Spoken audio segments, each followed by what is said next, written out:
Planning for Kedarnath temple? Here's everything you need to know before the trek, just in few minutes.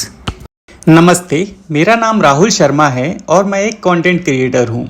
अगर आप Kedarnath temple की यात्रा plan कर रहे हो तो ये गाइड आपके लिए है। आप देश के किसी भी हिस्से से आ रहे हो, सबसे पहले ऋषिकेश पहुंचना सबसे कन्वीनियंट रहेगा। यहीं से केदारनाथ टेम्पल की यात्रा का मेन रूट शुरू होता है। सबसे पहले उत्तराखंड टूरिज्म डेवलपमेंट बोर्ड की ऑफिशियल वेबसाइट या ऐप पे रजिस्ट्रेशन जरूर करें। यात्रा स्लिप और वैलिड आईडी प्रूफ साथ रख लेना, क्योंकि चेक पॉइंट्स पे वेरिफिकेशन होता है। रजिस्ट्रेशन लिंक मैं कैप्शन में डाल रहा हूँ, आप वहाँ से चेक कर सकते हैं लिंक। अब आते हैं क्लोथिंग पे। अप्रैल से लेके जून तक केदारनाथ जी का वेदर बहुत ही ठंडा रहता है। बैकपैक करते टाइम आपको बहुत ध्यान रखना है कि एक बहुत ही comfortable track pant, thermals, warm jacket, gloves, cap, rain coat ये ले जाना बहुत ज़रूरी है, क्योंकि केदारनाथ का वेदर कभी भी चेंज हो जाता है। ट्रैकिंग के टाइम आपको एक बहुत ही कंफर्टेबल शूज़ आपके साथ रखना है, जिसकी ग्रिप बहुत अच्छी हो और कोशिश करना ये वाटरप्रूफ भी हो। आज का दिन पूरे सफ़र का सबसे खास दिन है और ये सफ़र सिर्फ डेस्टिनेशन तक का नहीं है। सोनप्रयाग के रास्ते में भी बहुत कुछ आता है जो आप मिस मत करना।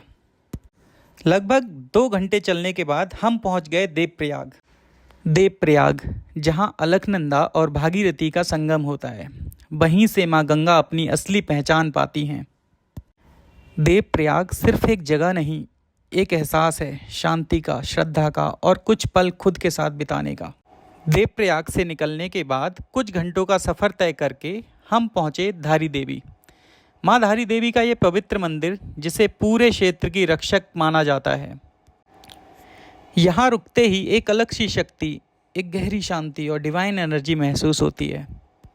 माँ धारी देवी के दर्शन के बाद अब हम चल पड़े अपने आखिरी पड़ाव सोनप्रयाग की तरफ। सोनप्रयाग के बाद लोग हेलीकॉप्टर, घोड़ा या पालकी चुन लेते हैं, पर अगर आप में थोड़ी सी भी हिम्मत है तो ये सफ़र खुद चल के ज़रूर कीजिए, क्योंकि ये सफ़र मंजिल तक पहुंचने तक का नहीं है, बल्कि खुद से मिलने का सफ़र है। इन सीढ़ियों को चढ़ते ही जैसे ही मैंने मंदिर का शिखर देखा, मेरे मुंह से एक ही शब्द निकला, फाइनली मैं पहुंच गया बाबा, आपका कोटि कोटि धन्यवाद।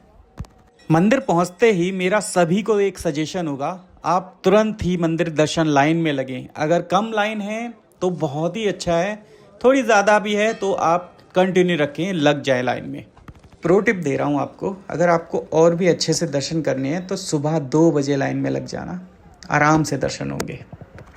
आप बाबा केदार पे जल भी अर्पित कर सकते हैं। आप एक घर से छोटा लोटा लेकर आएँ और मंदिर के एग्जिट गेट के अपोजिट आपको जल मिल जाएगा। फिर उसके बाद लाइन में लगें और बाबा को आराम से जल चढ़ाएं। दर्शन के बाद हम चलेंगे केदारनाथ के जो रक्षक कहे जाते हैं भैरवनाथ की यात्रा के बिना केदारनाथ यात्रा अधूरी रहती है। मंदिर के जस्ट पीछे आपको मिलेगी भीमशिला के दर्शन जरूर करना। भीमशिला के दर्शन के बाद अब हम जा रहे हैं श्री शंकराचार्य के दर्शन करने, जो कि जस्ट कुछ मीटर पे ही हैं। अब हम चल रहे हैं होटल की तरफ, थोड़ा आराम करते हैं और अपने फ़ोन और बाकी चीज़ें चार्ज करेंगे और शाम की आरती में सम्मिलित होंगे। बस इसी के साथ केदारनाथ दर्शन यात्रा कंप्लीट होती है और हम चलते हैं गौरीकुंड होते हुए अपने अपने घरों को। हर हर महादेव। अगर आपके कोई भी सवाल हैं तो कमेंट बॉक्स में आप पूछ सकते हैं, मैं कोशिश करूँगा सबका रिप्लाई करने का। हर हर महादेव।